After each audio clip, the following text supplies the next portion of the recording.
सुनील केदार को परास्त करना, यही हमारा मकसद है। जो भी लड़ेगा उसको हम जिताएंगे। विधायक जो है, जिसने इस विकास में रुचि लेना चाहिए, उनकी कोई रुचि विकास में नहीं है।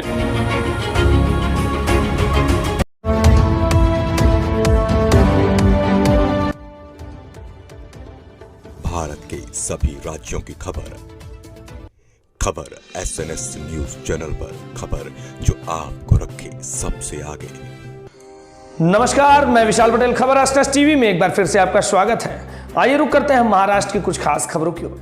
महाराष्ट्र के नागपुर जिले में सावनेर विधानसभा के विधायक सुनील केदार के ऊपर लगे कई गंभीर आरोप। बता दें कि डॉक्टर राजीव पोद्दार ने जब बात की खबर SNS टीवी टीम से, तो उन्होंने बताया कि कोर्ट ने जरूर राहत दे दी है, लेकिन मुकदमा अभी भी चल रहा है, जिससे भविष्य में सुनील केदार को फिर जेल जाना होगा। बताते चलें कि लोकसभा चुनाव को लेकर तैयारियों के बारे में खास बातचीत हुई, जिसमें उन्होंने बताया कि लोकसभा चुनाव भी भाजपा ही जीतेगी, उनकी तैयारी पूरी है। तो आइए दिखाते हैं खबर SNS टीवी टीम की यह खास बातचीत। नमस्कार, मैं विशाल पटेल, खबर SNS टीवी में एक बार फिर से आपका स्वागत है। मैं बता दूं कि आज पहुंचा हूं नागपुर के कलमेश्वर क्षेत्र में, जहां पर डॉक्टर राजीव पोद्दार, जो 2019 में विधानसभा चुनाव भी लड़ चुके हैं, तो आज उनसे वार्ता करेंगे और इस लोकसभा चुनाव को लेके क्या रणनीति भाजपा की है उसके विषय में थोड़ा सा बात करेंगे। सर, आपका पूरा परिचय। मैं डॉक्टर राजीव पोद्दार, भारतीय जनता पार्टी का काम 31 सालों से कर रहा हूं। मैं जिले का अध्यक्ष भी था 7 साल, और अभी मैं महाराष्ट्र प्रदेश भाजपा कार्यकारिणी का सदस्य हूं। जी सर, हम पहले तो चर्चा करेंगे कि भाजपा को लेके आप लगभग बता रहे हैं 30 साल से आप कार्यरत हैं, आपने चुनाव भी लड़ा भाजपा के लिए, तो यहाँ पे लोकसभा को लेके क्या तैयारियां चल रही हैं? ये क्षेत्र जो है वो रामटेक लोकसभा में आता है, जो कि शेड्यूल कास्ट के लिए रिजर्व्ड है। और अभी यहाँ के जो सांसद है वो है श्री कृपाल तुमाने, जो शिवसेना शिंदे गठ को बिलोंग करते हैं।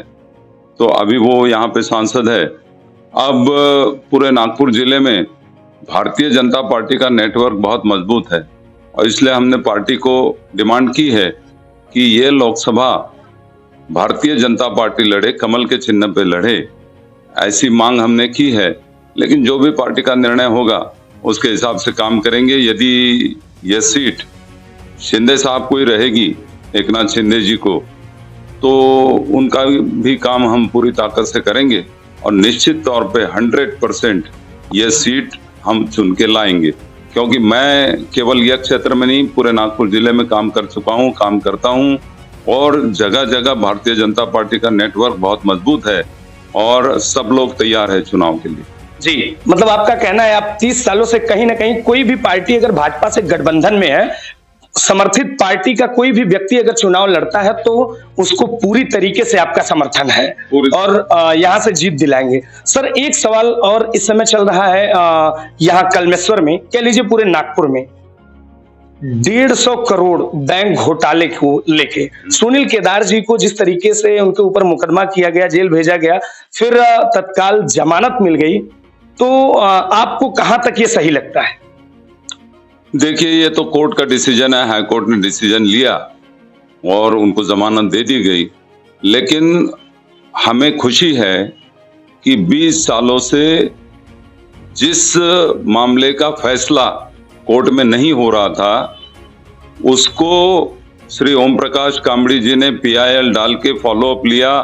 हम सब लोगों ने उनका साथ दिया, और पहली बार 20 साल के बाद किसी कोर्ट का निर्णय आया है कि वो दोषी है। अभी तक तो केवल आरोप हो रहे थे, अभी पक्का हो गया है कि वो दोषी है, और निश्चित तौर पे ये बहुत बड़ी उपलब्धि है। अब कोर्ट ने बेल दी है, लेकिन आने वाले समय में मुझे पक्का विश्वास है कि ये बेल भी रद्द होगी, उनको फिर जेल जाना पड़ेगा, और वो कोर्ट के ऊपर कोर्ट चलते जाएंगे, वो हाई कोर्ट जाएंगे, सुप्रीम कोर्ट जाएंगे, लेकिन मामला इतना क्लियर है कि कहीं ना कहीं उनको ये सजा भुगतनी पड़ेगी। जी, यहाँ की जनता को कितना प्रेम है उनसे, जो देखने को मिला कि बैनर, पोस्टर और भीड़ भाड़ जो रही है, सुनील केदार जी जनता में कहां तक पहुंचे हैं, किस वजह से पहुंचे हैं, आपको क्या लगता है? ऐसा है कि वो इस क्षेत्र के 25 साल से विधायक है, 5-5 बार विधानसभा लड़ चुके हैं और उनका नेटवर्क गांव-गांव में है। जैसा भारतीय जनता पार्टी का नेटवर्क है, वैसा उनका खुद का भी नेटवर्क है कि वो कांग्रेस पार्टी का नहीं, उनका खुद का ही नेटवर्क इस क्षेत्र में है। और दूसरा ये है कि वो हमेशा से दादागिरी की राजनीति, गुंडेगिरी की राजनीति, माफियागिरी की राजनीति ये करते आए हैं। और जो भी 2 नंबर के धंधे करने वाले लोग हैं, जो राजनीति के माध्यम से पैसा कमाना चाहते हैं या राजकीय आशीर्वाद लेकर गलत धंधे करके पैसे कमाना चाहते हैं, उन सब लोगों का साथ उनको है। तो निश्चित तौर पे वो अंदर हो गए तो ये सारे लोग जो है वो एकजुट हो गए, ये पैसा खर्चा कर रहे, बैनर लगा रहे, पोस्टर लगा रहे और ये ऐसा बता रहे जैसे कोई स्वतंत्र संग्राम सैनिक है जो जेल में से छूट के आया है। तो ये तो जनता जानती है, आने वाले समय में जनता उनको माफ नहीं करने वाली है। कितने भी फ्लेक्स लगा ले, कितने भी बैनर लगा ले, निश्चित तौर पे इस विधानसभा क्षेत्र में भी आने वाले समय में भारतीय जनता पार्टी का उम्मीदवार चुन के आएगा, क्योंकि सांवनेर विधानसभा भारतीय जनता पार्टी लड़ते आई है और इसलिए गठबंधन भी रहा तो भी ये भारतीय जनता पार्टी के पास ही ये सीट रहेगी।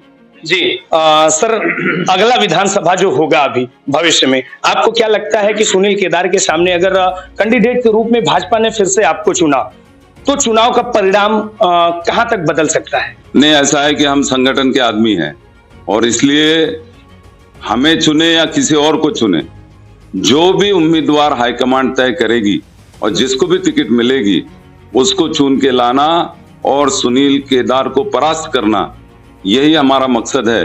और वो उसमें मैं कोई भी राय नहीं देना चाहूंगा कि मैं लड़ूं या और कोई लड़े, जो भी लड़ेगा उसको हम जिताएंगे। सर, थोड़ी सी बात कर लें इस विधानसभा में विकास कार्यों की, तो आपको क्या लगता है कि क्या विकास हो रहा है विधानसभा में? ऐसा है कि केंद्र सरकार के माध्यम से, राज्य सरकार के माध्यम से जो विकास हो रहा है वो तो आपको दिख रहा है। माननीय नितिन जी गडकरी है, उन्होंने हाईवे का जाल यहाँ बिछा दिया है, कई जगह रास्ते उन्होंने बना दिए। राज्य सरकार की अनेक योजनाएं के माध्यम से भी विकास हो रहा है। लेकिन विधायक जो है, जिसने इस विकास में रुचि लेना चाहिए, उनकी कोई रुचि विकास में नहीं है। 25 साल की राजनीति में एक भी ऐसा काम नहीं है कि जो बोल सकते हैं कि श्री सुनील केदार इन्होंने किया। तो उन्होंने कभी विकास की राजनीति नहीं की, उन्होंने केवल दादागिरी की राजनीति और गुंडेगिरी की राजनीति की है और इसलिए विकास से उनका कोई लेना देना नहीं।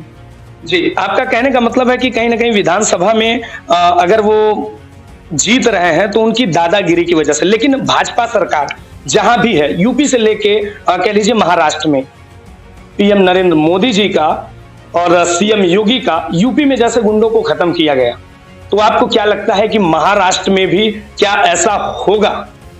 और निश्चित तौर पे इसके लिए हम प्रयास कर रहे हैं, पर इसी कारण सरकार के माध्यम से भी बहुत प्रयास हुए और उनको सजा मिली है। आने वाले समय में इस दिशा में निश्चित तौर पे प्रयास होंगे, ऐसा मुझे विश्वास है। जी, तो हमारे साथ डॉक्टर साहब, मैं बता दूं कि यहाँ पे हॉस्पिटल भी चलाते हैं, जनसेवा भी करते हैं, आज जुड़े थे। आगे की खबर दिखाएंगे विशाल पटेल के साथ, एसएनएस टीवी।